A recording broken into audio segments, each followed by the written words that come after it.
Hi, I'm Beth from Restyled Pieces Boutique. Welcome back to my channel, and this week I'm going to be making over a bedroom set with 2 nightstands and a 6-drawer dresser, and I have a little challenge with the hardware on the nightstands, but we'll see if I can make it through that, and I think it's going to work out just fine. So if you want to watch this makeover, stay tuned.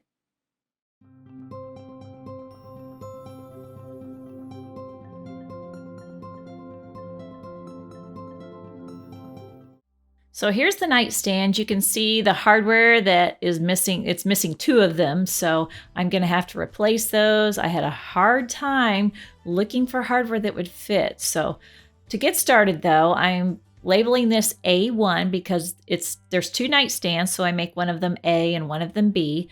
And then I number my drawers on the bottom, A1, A2, A3, B1, B2, B3. So then I know which nightstand they go in and what position. So I'm getting ready to vacuum this out and clean it and get started. And first, I'm going to take off the hardware.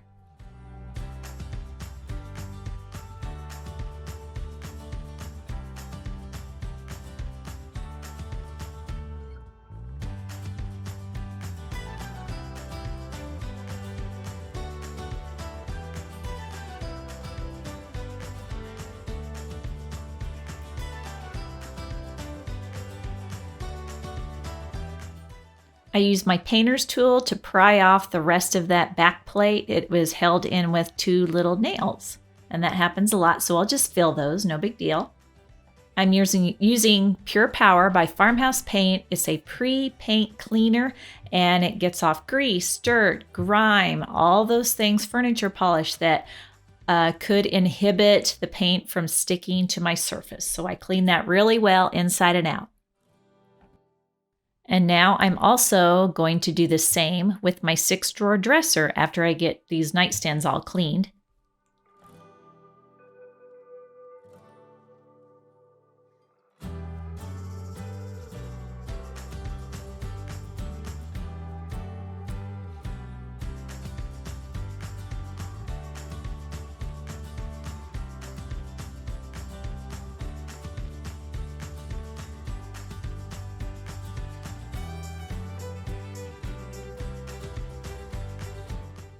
And here's just a few of the perks of refinishing furniture: a penny and a safety pin. So I do have a broken drawer runner. As I'm cleaning, I like to inspect and find things and see what's going on.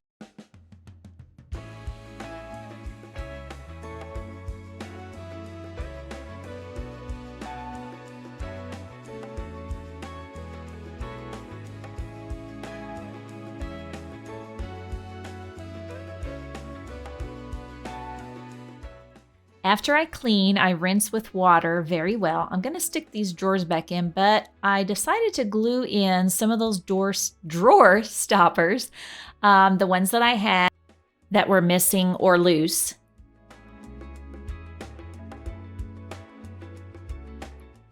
I'm scuff sanding here, and scuff sanding is just taking a 150, 180 and sanding lightly over the entire piece, or pieces in this case, so that you can rough your paint up so that finish is not so slick.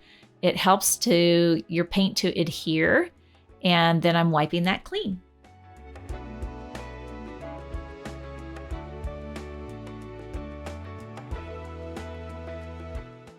And you have to celebrate when you get them all cleaned up and scuff sanded. So I have some pieces that I'm cutting for that drawer runner that you saw that was broken. I put the drawer runner on top of this piece of wood and I traced it, and now it's a little bit too wide, so I'm going to run it through my table saw. My husband always wants to be there, and I feel more comfortable with him being there, so we have more hands and someone else to watch. And I love using my table saw, but it's good to have a helper. So because this was a narrow piece and the fins could not go that close to where we wanted the line on the drawer runner, we put a big plywood in between the drawer runner and the fence to be able to get to our exact measurement.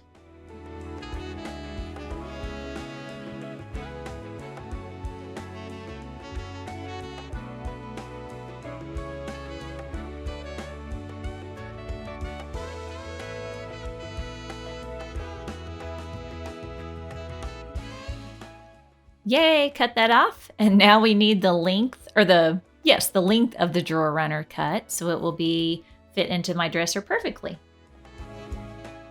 I have my DeWalt cordless drill and I'm getting ready to install this drawer runner inside. So I just drilled a little hole in there in the middle where I marked it from the old drawer runner, and then I'm going to install this.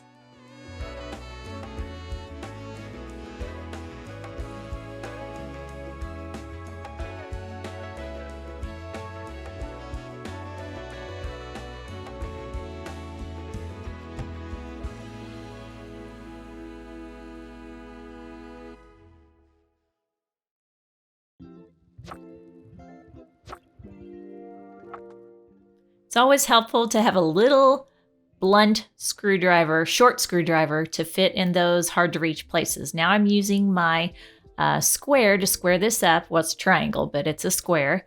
And then I'm gluing the back because I can't get anything in there and be able to see. I'm using Titebond glue. This will hold beautifully.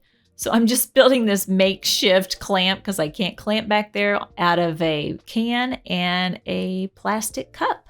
And it worked. So the hardware is a problem, correct? So I'm finding the center space of my drawer, and then I'm using this Craig hardware jig to mark my holes. And I looked and looked and looked for certain hardware to fit. So I came up with a set that's a little bit smaller than the set that was on it, quite a bit smaller actually, and it will fit more in the center.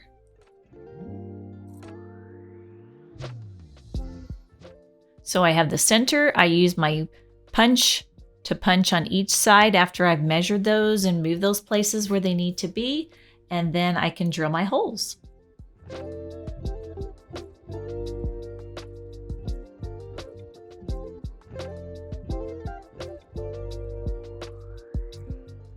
This ash was super strong, so you can see at some points my drill is smoking. There it is. You see the smoke coming out of there?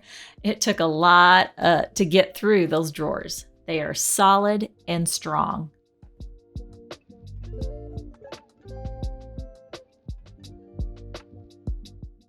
My screws were too long or too short, so I did have to use a countersink drill bit to make some countersink holes so that I could get my screw to pop out the other side, and there it is.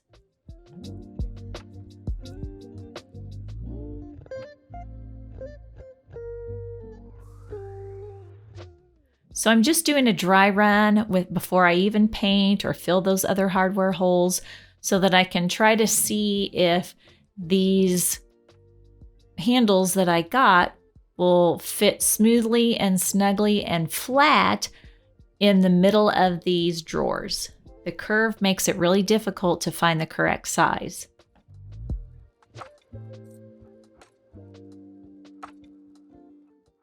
And these drawer handles are going to work. Yay! So I'm pulling out my makeshift clamp that's in the back of the drawer. It's dry, it's sturdy, and now let's see if it works, please. Yes, it works. I'm so excited about that. So now that my hardware holes in the middle are working, I have to fill those hardware holes on the outside. So I'm using a dowel and my Japanese saw. I stick that dowel in a little way, and I saw that off with my Japanese saw, and then I'm going to fill the ridges and things around that with some Bondo.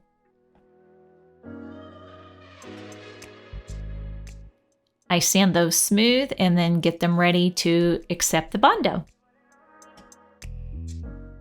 Bondo has two parts. It has the blue cream hardener, or sometimes it's white, sometimes it's red, and then you mix it in until you get a uniform color. You spread that over your repair, and then it dries in practically 15-20 minutes, and you're ready to sand. And here, because I'm going to spray with my drawers in, I'm just taping those off and then putting them back in the dressers so that I can spray with the drawers in. All of the supplies that I use in this video can be found in the description below.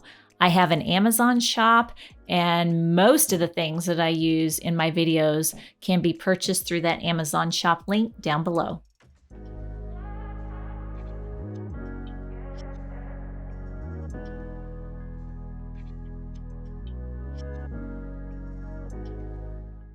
These are sanded down very smoothly after the Bondo, but there always seems to be a little bit of ding or dent or ring here or there. So I use Rust-Oleum Automotive Primer. It's a filler and a primer, which means that you can spray it and it'll fill in those little tiny places. So even though it says automotive, you can use it on wood. Now I'm grabbing my Bondo spot putty and I'm just filling in little dents and dings and things that I don't want to see in my surface after I prime and paint.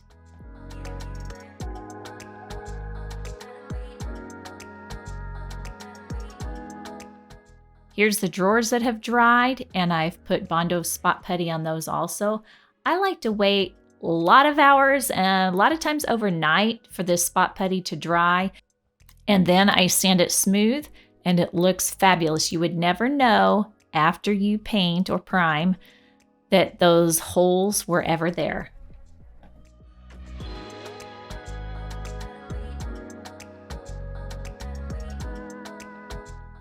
And now I'm using my favorite primer. It is Kills Restoration water-based primer. It smooths your surface. It makes your surface ready to accept paint.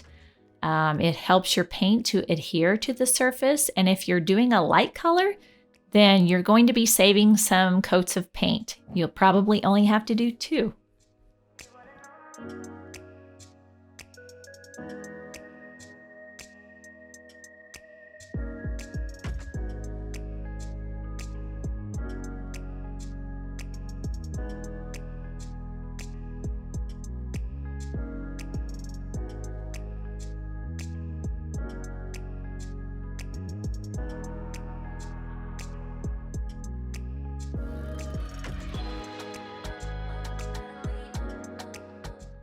I love using these furniture dollies with a piece of plywood on top so I can move my furniture pieces around easily.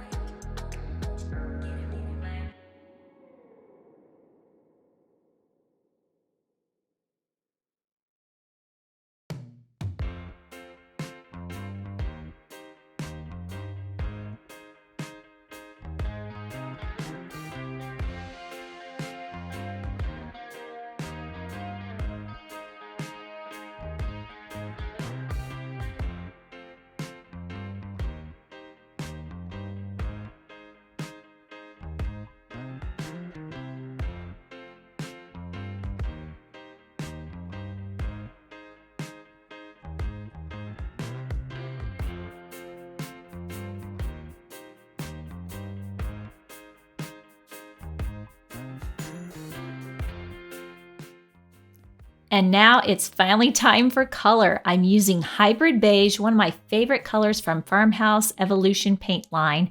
And I just like to stir those up. I have some left from one can, and then I have to open another can. So I'm going to put them in a cup and then stir them up together. I usually put about 20 ounces in my cup and then about 2 ounces of water. And that really comes out to be nice and smooth and easy to spray. Farmhouse Evolution paint does not require a top coat. It is super durable. It is an acrylic resin paint. It is so smooth, it's easy to spray, as I said, and it just is so durable.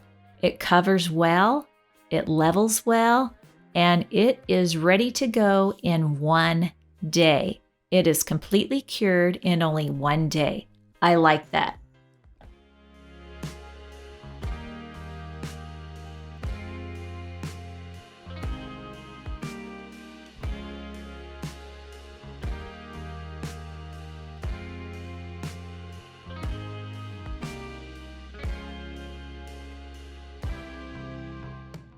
I'm sure you may have noticed already that the tops are not completed on these pieces.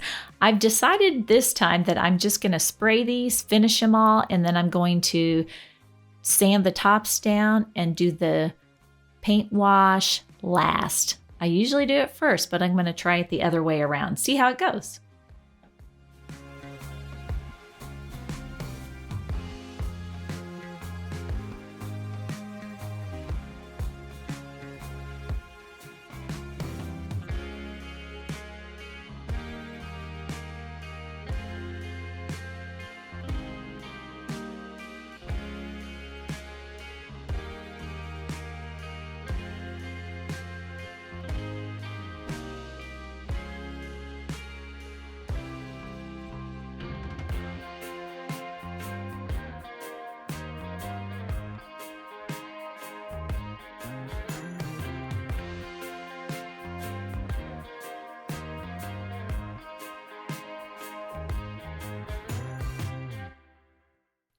So to remove the finish on this piece, this is the 6-drawer dresser, I'm going to use my carbide scraper. And it takes a little practice, but it takes off the spray paint that's on there right now, just the little light layer, and then it takes off layers of finish and top coat and makes it so much easier to sand.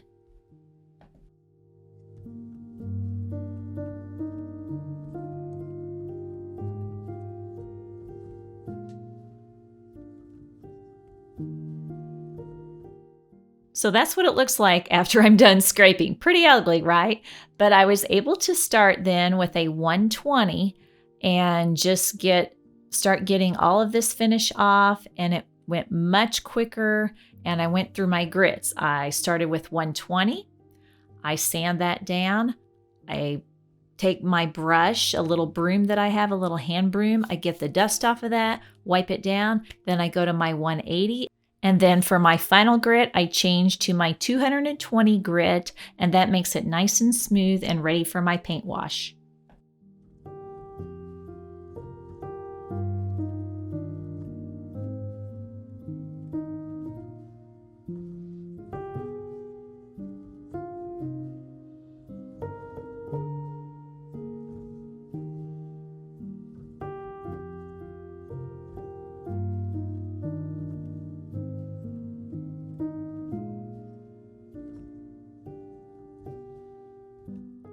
I wear headphones and listen to music because this is the sound of the scraper. Oh, it's making me cringe just listening to it right now.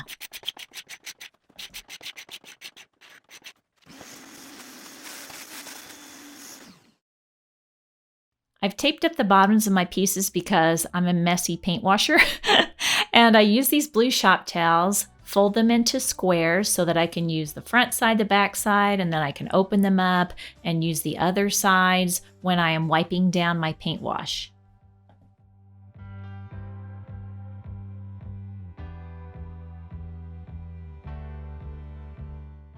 I'm using the same color paint, Hybrid Beige from Farmhouse Paint in their Evolution line. I'm using 8 ounces of water and 1 ounce of paint in my paint wash. What this does is it soaks into the wood and gives it a nice even tone, and it also keeps the wood from turning a yellow or orange so much when you top coat.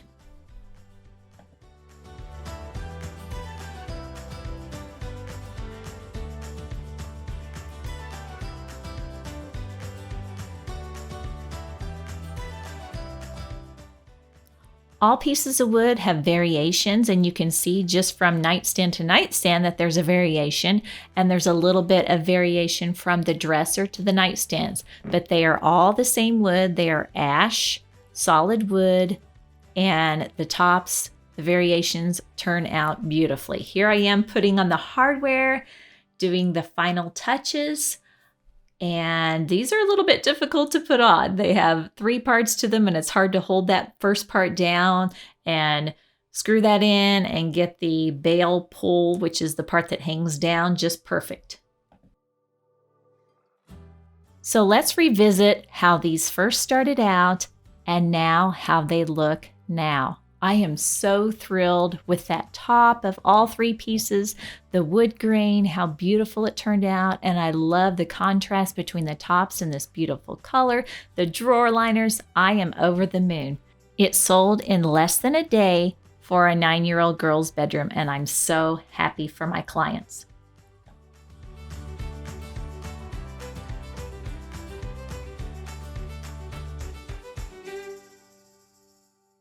Thanks for watching today. I would encourage you to subscribe to my channel, like, comment. I'll try to answer any questions you have, and I will see you next time. Bye-bye.